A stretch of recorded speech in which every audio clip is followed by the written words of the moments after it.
نحمدہ و نصلی علی رسولہ الکریم اما بعد فاعوذ باللہ من الشیطان الرجیم بسم اللہ الرحمن الرحیم محمد الرسول اللہ والذین معہ اشداء علی الکفار رحماء بینہم تراہم رکعا سجدا یبتغون فضلا من اللہ ورضوانا صدق اللہ مولانا العظیم۔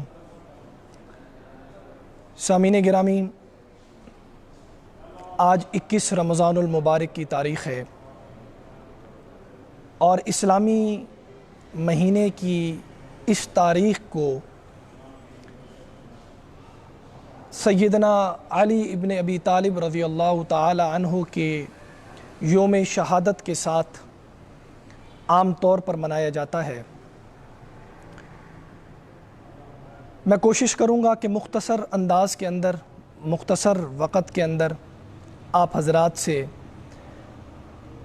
شان سیدنا علی رضی اللہ تعالی عنہ اور شہادت سیدنا علی رضی اللہ تعالی عنہ کے حوالے سے کچھ گزارشات عرض کروں۔ سامعین گرامی، کون علی ابن ابی طالب رضی اللہ تعالی عنہ؟ وہ علی کہ جس کے بارے میں میرے نبی نے فرمایا کہ اے اللہ، جس راستے پر علی چلے تو حق کو بھی اس راستے پر چلا دے۔ کون علی ابن ابی طالب جن کے بارے میں میرے نبی نے ارشاد فرمایا جس نے علی سے محبت کی اس نے مجھ سے محبت کی، اور جس نے علی سے بغض رکھا اس نے مجھ محمد مصطفیٰ صلی اللہ علیہ وسلم سے بغض رکھا، اور جس نے مجھ سے بغض رکھا اس نے اللہ رب العزت سے بغض رکھا۔ کون علی ابن ابی طالب رضی اللہ تعالی عنہ کہ جب مہاجرین مکہ سے بے کسی کی حالت کے اندر مدینہ میں حاضر ہوئے، میرے نبی نے ہر مہاجر کو ایک انصاری کا بھائی بنایا۔ آخر میں علی ابن ابی طالب رضی اللہ تعالی عنہ جب باقی رہ گئے تو قربان جاؤں میں علی کی شان پر کہ میرے نبی نے فرمایا ہر کسی کا ایک بھائی بن گیا، علی وہ عظیم شخصیت ہے کہ جو مجھ محمد کا بھائی بنے گا۔ حضرت امام احمد بن حنبل رحمۃ اللہ تعالی علیہ فرماتے ہیں کہ جتنی احادیث مبارکہ حضرت علی رضی اللہ تعالی عنہ کی فضیلت، شان، عظمت اور رفعت میں اللہ کے نبی نے ارشاد فرمائی ہے، کسی اور پیغمبر، کسی اور صحابی کو یہ مقام، یہ شرف، یہ عظمت اور یہ رفعت نصیب نہیں ہوئی۔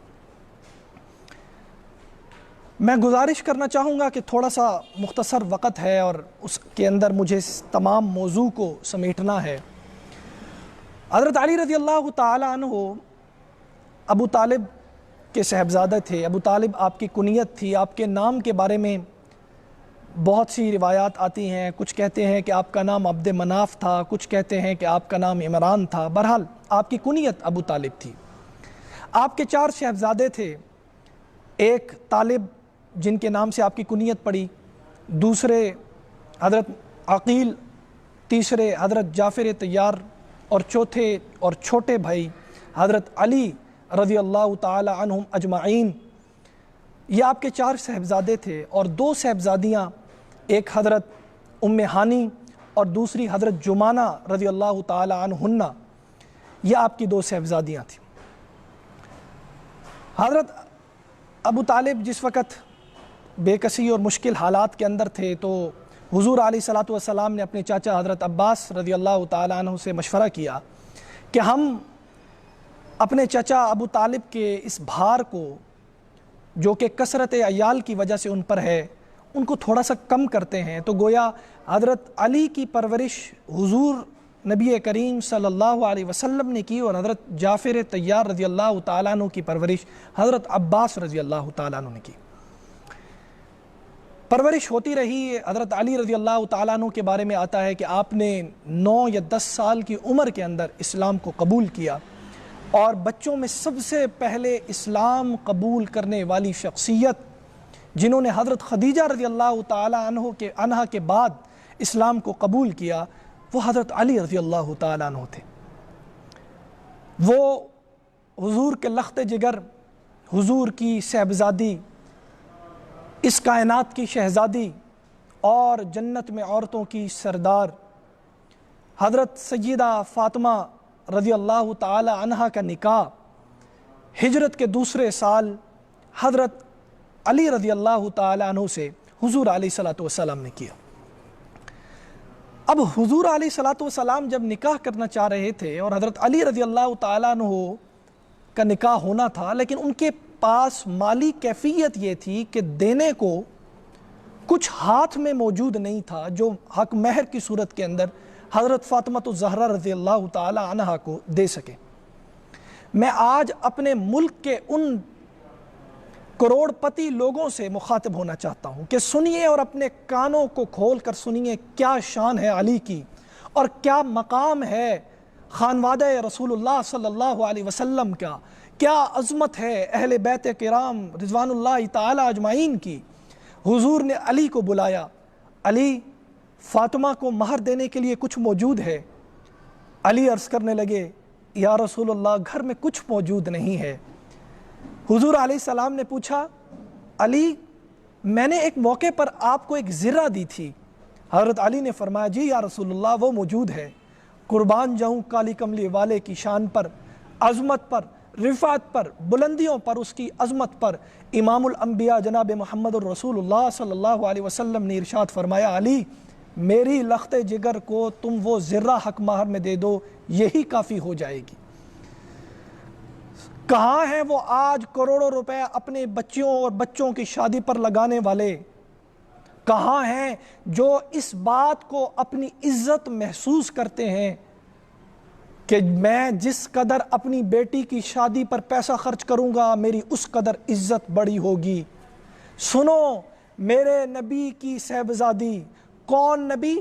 جس کو میرے رب نے کہا کہ وہ مقصود کائنات ہے، جس کو میرے رب نے کہا وہ امام الانبیاء ہے، جس کو میرے رب نے کہا کہ میرے محبوب اگر میں نے آپ کو پیدا نہ کرنا ہوتا تو قسم ہے مجھے اپنے ربوبیت کی میں کائنات کو تخلیق نہ کرتا۔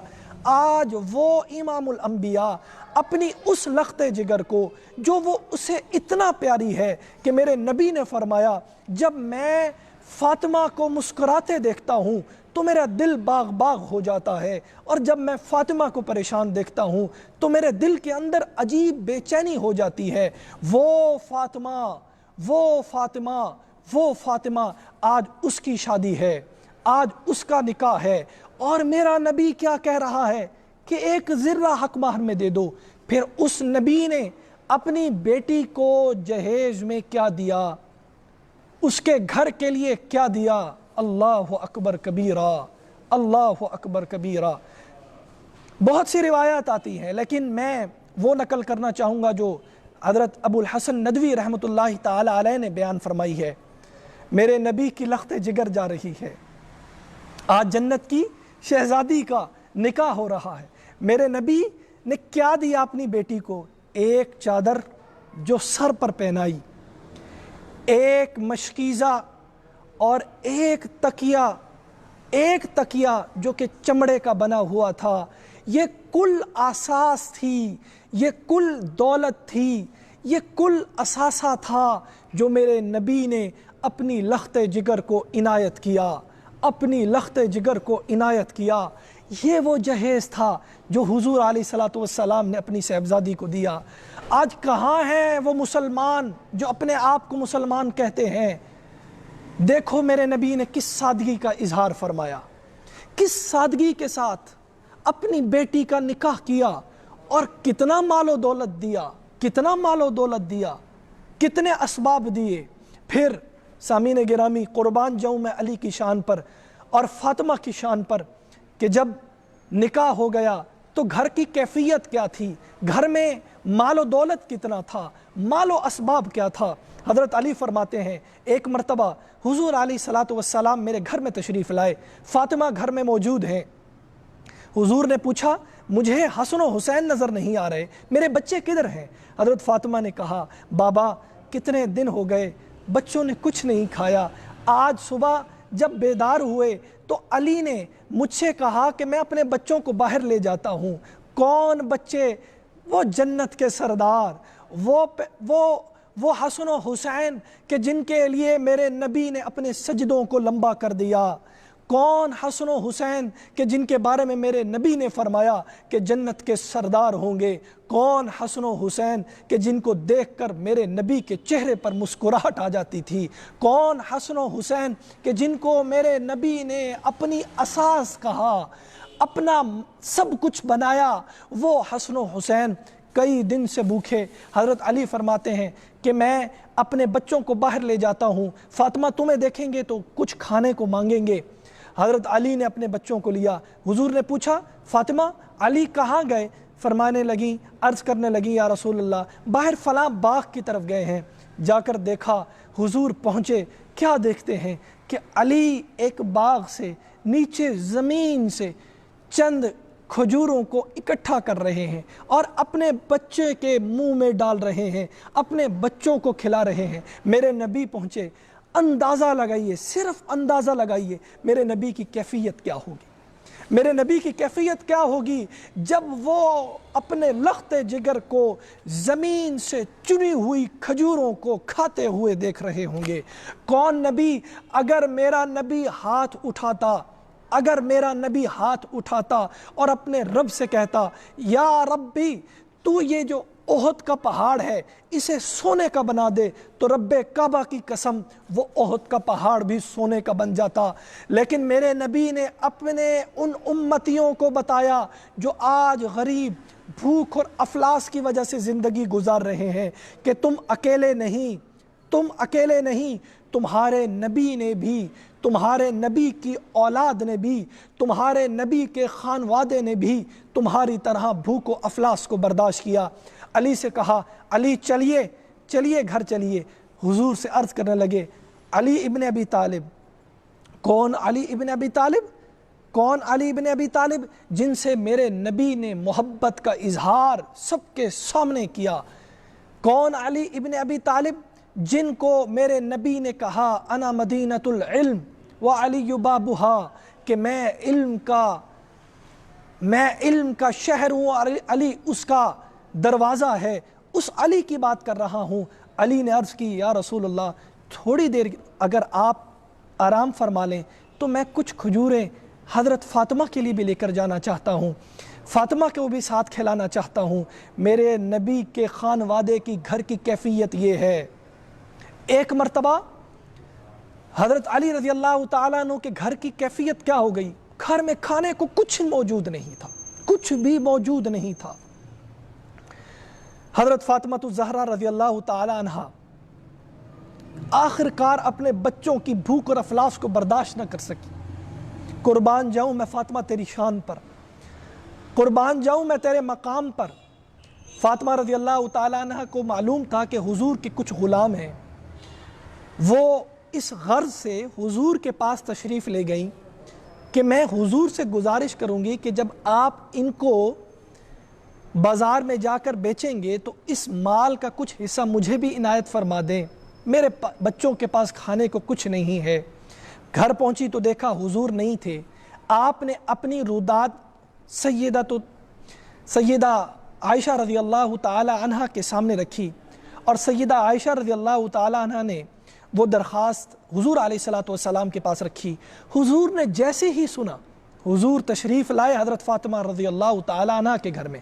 حضرت فاطمہ فرماتی ہیں حضور وہاں تک تشریف لے آئے جہاں ہم آرام کرتے تھے، ہم فوراً اٹھنے لگے تو حضرت حضور علیہ السلام نے ارشاد فرمایا فاطمہ لیٹی رہو، میں تمہیں بتانے کے لیے آیا ہوں کہ تم نے جو کہا کہ میں غلاموں کو بیچ کر وہ مال و دولت، وہ پیسہ تمہیں دے دوں، تو میں تمہیں بتانا چاہتا ہوں کہ میں نے وہ مال اصحاب صفہ کے صحابہ کرام کے لیے رکھا ہے۔ جاؤ فاطمہ، جا کر دیکھو اصحاب صفہ کی حالت، اس وقت ان کے پیٹ میں بل بن چکے ہیں، کیونکہ بھوک اور افلاس کو انہوں نے اپنے ہاتھ کو اپنے پیٹ پر رکھ کر برداشت کیا ہے، اپنے ہاتھ کو اپنے پیٹ پر رکھ کر برداشت کیا ہے، ان کے پیٹ پر بل پڑ چکے ہیں۔ میں نے یہ مال اس لیے رکھا ہے، یہ غلام اس لیے رکھا ہے کہ ان کو بیچ کر میں اپنے ان اصحاب صفہ کے اوپر اس پیسے کو لگاؤں گا۔ فاطمہ تم اللہ کے ذکر سے اپنی زبان کو تر کر لو، اللہ تمہاری بھوک اور افلاس کو ختم کر دے گا۔ سامعین گرامی، آج میں اور آپ اپنے دسترخوانوں پر ہزارہا قسم کے کھانے سجاتے ہیں۔ ہم آج یہ نہیں سوچتے کہ جب اپنے کھانے کو ہم گند کے ڈبے میں ڈال رہے ہوتے ہیں، جو بچا ہوا کھانا ہوتا ہے، کہ کتنے لوگ بھوک اور افلاس کی شدت کی وجہ سے آج میرے معاشرے کے اندر حالت کیا ہے۔ ماں اپنے بچوں کو زہر کھلا کر مار رہی ہے۔ کس وجہ سے؟ اس لیے کہ اس کو کھلانے کے لیے اس کے پاس کچھ موجود نہیں ہے۔ اور آج دوسرے گھر کے اندر رنگ رنگ کے کھانے بن رہے ہیں، رنگ رنگ کے کھانے تیار ہو رہے ہیں۔ سامعین گرامی، آج میرے معاشرتی تنزلی کے اسباب میں جہاں بہت سے اسباب ہیں، وہاں ایک سبب یہ بھی ہے کہ ہم اپنے ان غریب بھائیوں کا، ان غریب بہنوں کا خیال نہیں رکھتے جو اپنے بچوں کو بھوک اور افلاس کی وجہ سے پیاسا اور بھوکا سلا رہے ہوتے ہیں۔ اللہ رب العزت ہم سب کو اپنے ہاتھ سے مال و دولت غریبوں پر خرچ کرنے والا بنا دے۔ خیر سامعین گرامی، حضرت علی رضی اللہ تعالیٰ عنہ کی زندگی عجیب و غریب ہے۔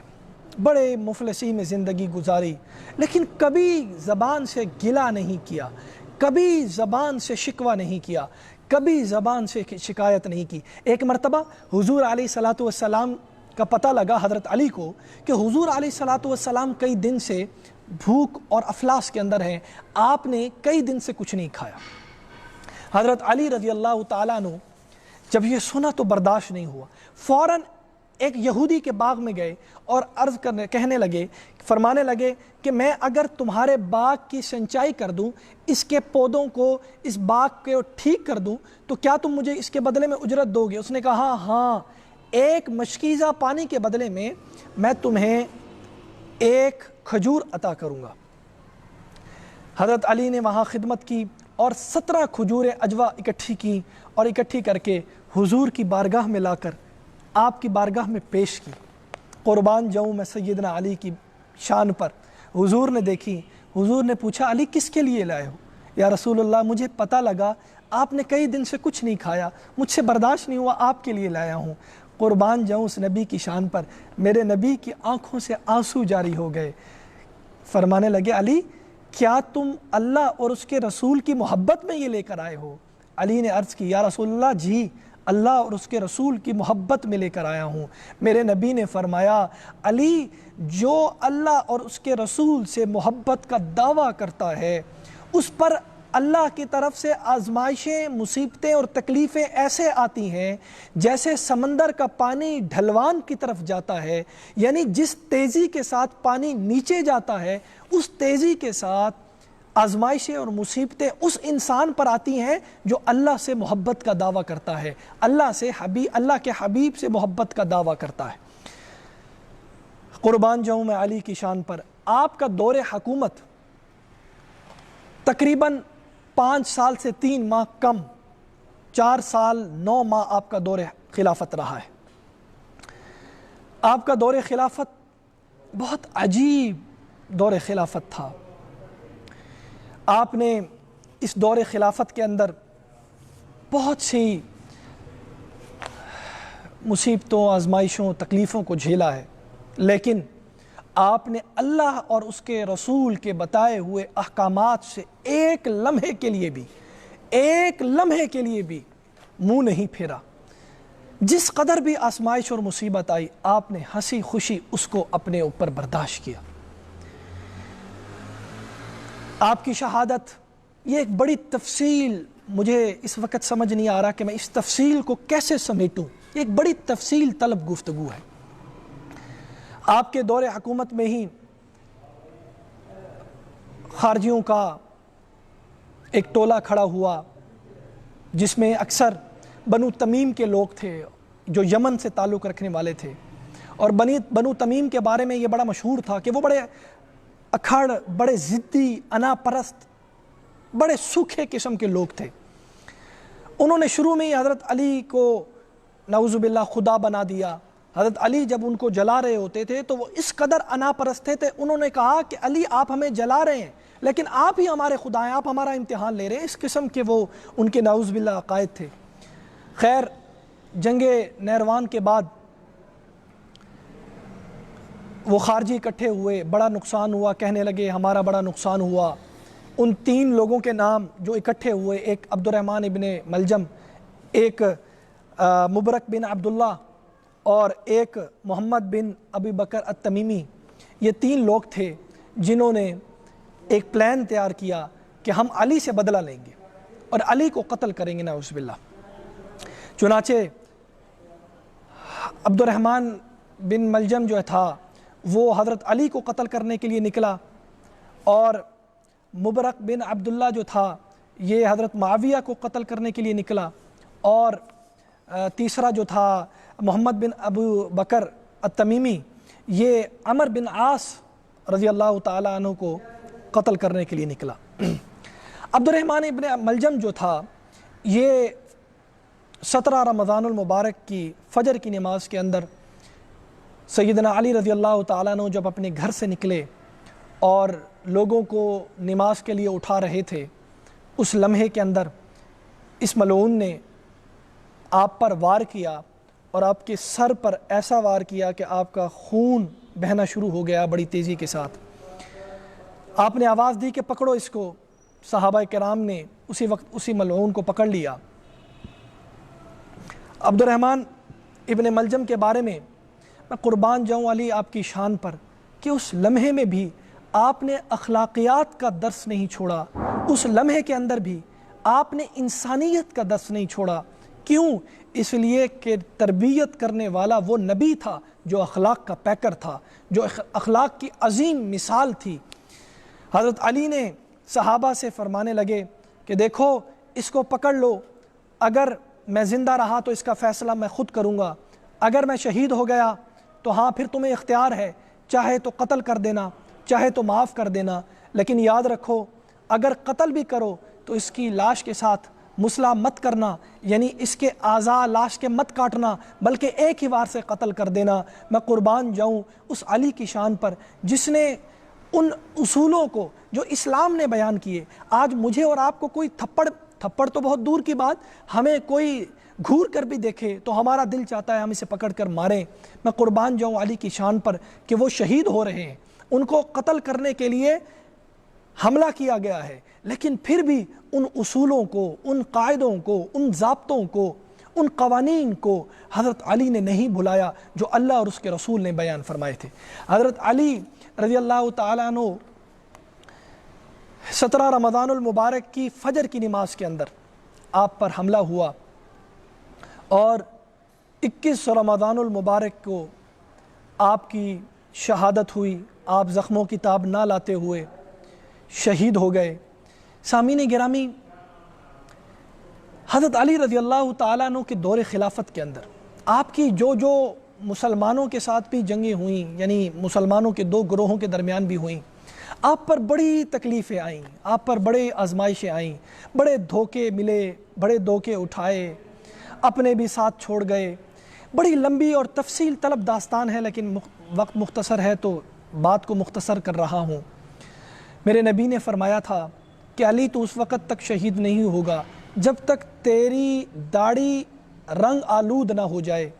جب حضرت علی پر یکے بعد دیگرے اتنی آزمائشیں آئیں تو حضرت علی اپنی داڑھی مبارک کو پکڑ کر، اپنی داڑھی کو دیکھ کر یہ فرمایا کرتے تھے، تو کب رنگ آلود ہوگی، تو کب رنگ آلود ہوگی تاکہ میں اس دنیا سے چلا جاؤں۔ جب حضرت عائشہ کے ساتھ آپ کی جنگ ہوئی، اور روایات میں آتا ہے کہ حضرت علی کو اس بات پر اتنا دکھ تھا کہ حضرت علی شہر سے باہر نکل کر ایک کنویں کے پاس بیٹھ کر سور و قطار روتے رہتے تھے، اتنا روتے تھے، اور ایک ہی جملہ اپنی زبان سے بار بار نکالتے تھے کہ علی تو یہ دن دیکھنے سے پہلے اس دنیا سے چلا کیوں نہیں گیا؟ اے علی یہ دن دیکھنے سے پہلے تو دنیا سے رخصت کیوں نہیں ہو گیا؟ آپ سے برداشت نہیں ہوتا تھا کہ مسلمانوں کا اتنا نقصان ہوا، لیکن میں قربان جاؤں علی کی شان پر، میرے نبی نے اس قدر محبت کی۔ وہ علی کس طرح اس دنیا سے رخصت ہوئے، وہ علی کہ جن کے بارے میں جب ہجرت کا موقع ہوا اور علی کو آپ نے اپنی امانتیں سپرد کی اور آپ مدینہ کی طرف آئے، اور علی بھی بعد میں چھپتے چھپاتے بڑی مشکل سے مدینہ پہنچے، تو جب مدینہ پہنچے تو آپ کے پاؤں مبارک کی کیفیت یہ تھی کہ خون آلود تھے، آپ سے چلا نہیں جاتا تھا۔ حضور نے فرمایا علی آ گئے؟ صحابہ نے عرض کی جی یا رسول اللہ۔ آپ نے فرمایا بلاؤ۔ صحابہ نے فرمایا یا رسول اللہ، علی کے پاؤں کی حالت ایسی ہے کہ وہ چل نہیں سکتے، میرے نبی وہاں گئے، میرے نبی نے فرمایا کوئی نہیں، علی نہیں آ سکتا تو میں آ جاتا ہوں۔ حضرت علی کے پاس آپ خود تشریف لے کر گئے، اور آپ نے حضرت علی کو حالت کو جب دیکھا تو اپنے سینے سے لگایا، رونے لگ گئے، اور پھر اپنی لعاب نکال کر حضرت علی کے پاؤں مبارک پر لگائی۔